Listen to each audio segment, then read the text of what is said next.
તો અમરેલી જિલ્લાના બગસરા શહેરમાં લોકકલાના સન્માન માટે ભવ્ય કાર્યક્રમનું આયોજન કરવામાં આવ્યું હતું।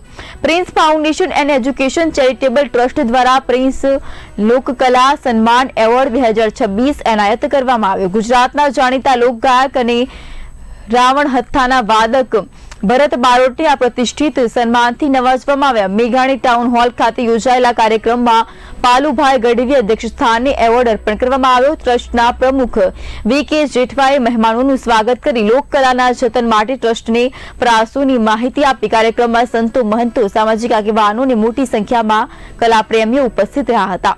લોકસંગીત અને પરંપરાગત કલાને પ્રોત્સાહન આપવાના ઉદ્દેશ સાથે આ સન્માન સમારોહ યોજાયો હતો। કાર્યક્રમમાં ઉપસ્થિત મહાનુભાવોએ ભરત બારોટના લોકકલાના ક્ષેત્રે આપેલી યોગદાનને બિરદાવ્યું।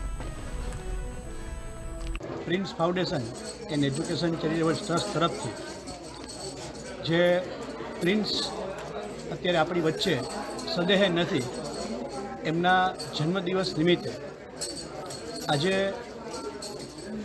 રાવણહથ્થાના કલાકાર એવા ભરત બારોટને પ્રિન્સ લોકકલા સન્માન 2026 એટલે કે પ્રથમ આ સન્માનની શરૂઆત જ એ ભરત બારોટને આ સન્માન અર્પણ કરી અને આજનો કાર્યક્રમ છે એ પ્રિન્સને યાદ કરવાનો કાર્યક્રમ આજે બગસરા મુકામે યોજાઈ।